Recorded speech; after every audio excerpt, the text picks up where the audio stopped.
हम स्ट्रेट के बारे में पढ़ेंगे। जैसे कि आपने न्यूज चैनल में सुना होगा कि स्ट्रेट ऑफ हॉर्मुज ये कहां पर है? ये ईरान के पास में है, जहां से दुनिया का 20% ऑयल निकलता है और गैस निकलती है।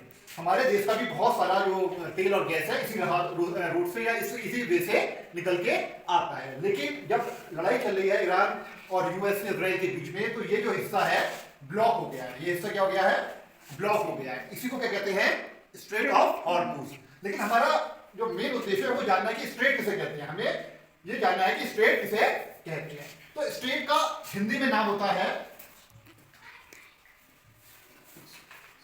जल डमरू मध्य।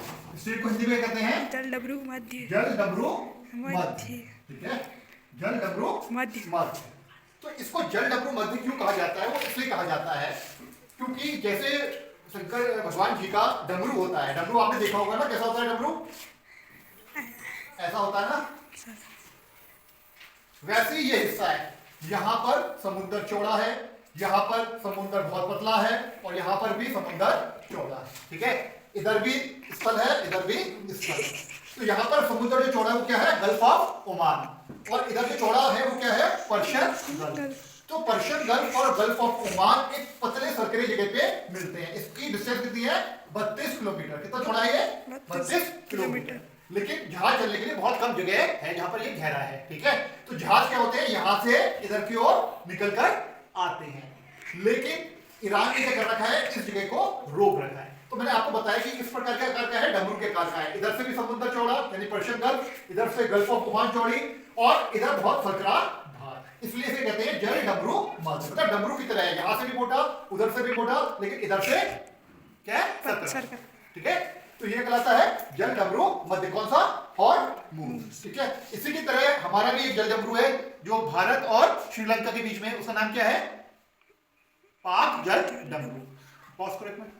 तो अभी हम इसके बारे में बात करेंगे, तो एक बार और समझ लीजिए। इधर भी समुद्र चौड़ा यानी पर्शियन गल्फ, इधर गल्फ ऑफ ओमान, यहाँ से भी चौड़ी, लेकिन बहुत पतले सरकरी जगह पर ये मिल रही है। तो ये क्या है? स्ट्रेट या जल डमरू मध्य। इसके इधर क्या है? ईरान, इधर क्या है? ओमान, और इधर क्या है? यूएई। यानी दो तरफ स्थल है, इधर भी समुद्र चौड़ा, इधर भी समुद्र चौड़ा, और पतले से छोटे भाग में ये क्या है? मिल रहे हैं। तो वही क्या कहलाता है? स्ट्रेट या जल डमरू मध्य कहलाता है। चलिए अब हम भारत और श्रीलंका के बीच में जो पाक जल डमरू है उसमें बात करते हैं। तो ये भारत है, ये श्रीलंका है। यहाँ पर क्या है? पाक जल डमरू, पाक जल डमरू मध्य। ये ध्यान में रखना कि ये पाक जल डमरू मध्य है, लेकिन इससे पाकिस्तान का कोई संबंध नहीं है।